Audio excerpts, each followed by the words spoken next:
As is our tradition, of course, here on the channel, it's time to review, in an overarching sense, the new update within GT7 1.62. Is it worth coming back if you've been away for a while? What are the new vehicles like? Any other significant changes to the game? Bugs? Weird stuff that might have happened? Changes in point level or physics? This time around, I would say it's a fairly unremarkable update overall. I wouldn't say there's anything here that you need to be diving back in to get your hands on, but if you were already looking forward to all of the cars or some of the cars, I actually think that it's a pretty good mix of four. Not in terms of the choice of the four necessarily, but in terms of how good they are in the game. They actually range from decent to good. That's also somewhat ironic given that I was disappointed, I'm still disappointed to be honest, that the CXR version of the Corvette is not a Group 1 car. Even if it was significantly reduced on power, I think it would have been a better car because you could have had even more use out of it. So let's talk about that Corvette first, because for many people it was probably the car which you really wanted to get your hands on in terms of how quick is it, how useful is it. Usually racing versions of Vision GTs tend to be more useful. This one had some potential, which is of course why I assumed it would be a Group 1, much like the Genesis. Here's the thing though, it's more unfortunate because it's actually a fantastic car to drive. It feels legitimately like a baby Tomahawk, which in a funny kind of way almost feels kind of appropriate. You've got Dodge with the Tomahawk and now the Corvette with its essentially equivalent of that Hyper Viper, if you will, in the form of the Tomahawk, and it feels like potentially an even more useful car. It's definitely better than most Tomahawks in terms of handling, not just speed through corners, but I mean actual enjoyment, and it feels, and this is shocking to say about any Vision GT, perfectly set up. The handling is spot on, the grip, the brakes, it's incredibly forgiving, and get this, in the footage that you'll see me driving the car in one of the new events, the 900 point event at Spa, it is so quick that even if you reduce it from its initially over 1,000 point level to down below 900, which means basically reducing it from over 2,000 horses to about 1,200 and increasing the weight from 1,250 to 1,400, it is still so quick, as you'll see in the event, that you just wipe the floor with everything. Now it is fairly hefty when it comes to not so much tyre use, ironically, but more so fuel use, and it has one significant difference over the normal concept version, if you will, which incidentally is actually a more powerful car than the racing version. We'll talk about that more in a second. The race version has 2,038 horsepower and it is lighter, as you would assume, significantly more downforce, etc, etc. The problem is that even though it has the advantage of the fuel burning engine, which of course you can refill, you have a boost system. Usually the boost system wouldn't matter too much. As you'll see here in the race, after about 3 or so laps, the boost is gone. Unlike a Tomahawk though, this isn't a 350 mile an hour car anyway, so when you lose that boost, it gets really, really slow. I'm talking like slower than Group 4 car slow. Even though you can rocket past the AI, they will fairly quickly start to catch up again because it's just so slow, which is such a massive oversight, such a massive Achilles heel. I'd be interested to see how they're going to change that in a future update, maybe to adjust that. I don't necessarily think they will, but if they do, that would kind of be a worse thing for me, because that would show that they didn't really test it enough to know that that was an issue already. So it'll be interesting to see if they do make any changes there. I would say it's worth 1,000,000 credits if you do need something at the 900 point level, or even higher to be honest, and as long as fuel,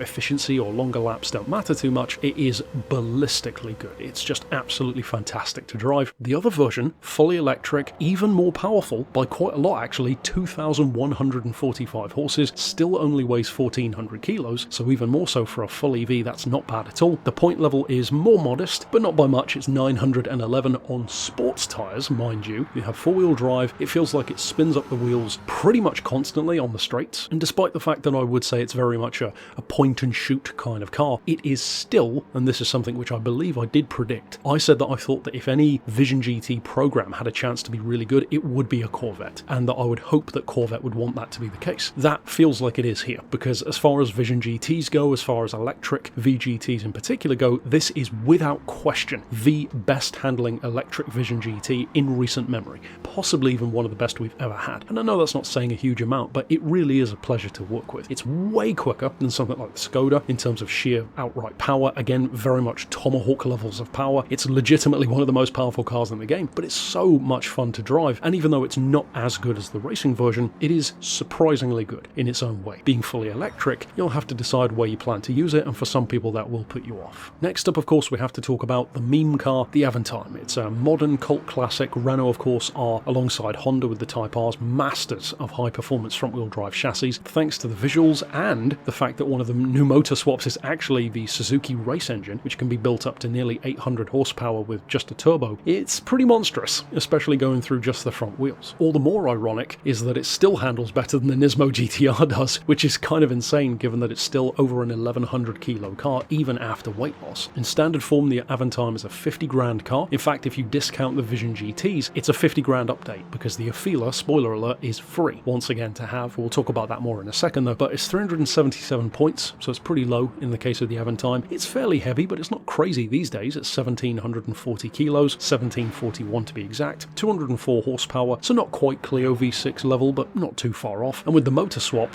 and especially with those crazy visuals, well, it definitely is not an Espace F1. It's not even close to how ridiculous that would be, but it's pretty damn good. And I will definitely say I have a lot more enjoyment already out of this car than I realistically thought I would. Not just because of the engine swap, although that definitely helps, but because it is legitimately one of the most enjoyable front-wheel drive cars, again, in recent memory in the game. I don't know if maybe they've kind of given these cars a bit of a boost to try and make people like them more or what. I don't know why you would have to do that with Renault. I don't see Renault really caring at this point from a 2003 car, but whatever the case is, it's hugely fun. It's way too good compared to what you'd expect a vehicle like this to be, which is something of a trend from big minivans if you compare this, for example, to the V10 Alphard, and of course we'll talk about it more in its standard versus tuned form in its own review coming up on the channel. I might even review the Avantime first, to be honest, in its individual video, and last and definitely least for most of us, I'm actually pleasantly surprised to be able to say that the Afeela isn't bad. In fact, it's not only significantly better than the virtually useless Afeela prototype which was already in the game, also of course free, but this car simultaneously makes me happier that it's better than I thought it would be, but also that somehow angers me more, because again, as I'll touch on more in its own review, what that means is that despite knowing what they could easily do, they choose not to. If you've got a vehicle wherein, now that you've added this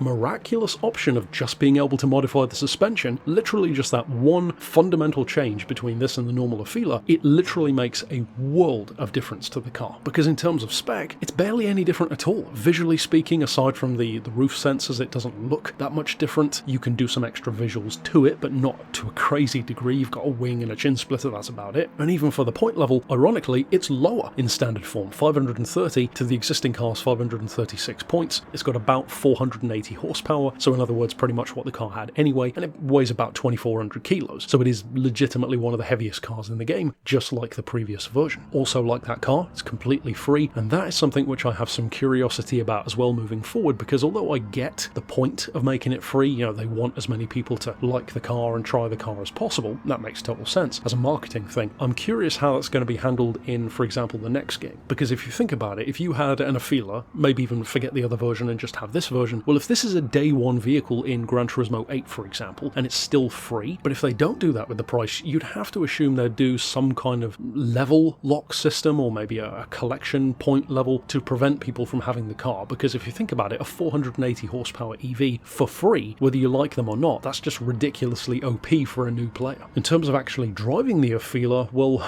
shockingly, it's actually quite good. The brakes are pretty good, the acceleration is definitely its stronger suit when it comes to comparing that to top end speed, and you can quite handily beat the AI with it pretty easily. I'm not going to say that it's a great car by any stretch, but it's a huge improvement over the existing car, and the reason why it annoys me, as I said, is because it's not really fundamentally any better, it's just that they allow you to actually do stuff to it, and that highlights the difference it makes. If all of the Vision GTs had this kind of modification, even just a basic level of being able to change more stuff around, especially when it comes to racing ones, they would be so much better to drive. It's because we're stuck with what we've got, and that's it. And this, even as a full EV, proves you don't have to be stuck with what you've got, which just angers me even more that that's how badly they treat these hybrids and electric vehicles when you really don't have to. I touched on the fact in the trailer yesterday that we have a couple of new events, literally like 3 of them. There's the new Classic Collector's Book, which you get, you know, the usual 6-star blah blah blah roulette ticket, and some new Tokyo Scapes, some of which were already in the game. I'm not sure if all of them were, it's hard to tell. I think a couple of them might be new, and they've kind of just curated them together. And the biggest thing aside from the vehicles, and for some people probably the coolest thing overall, will be the 10 new motor swaps. So as I said, I will be diving into those new 10 swaps tomorrow in its own dedicated video on the channel, and of course in the following days, as I already mentioned, for the individual car reviews. For now though, that's it for my thoughts on 1.62. Give me yours down below as well, and for now, thanks for watching.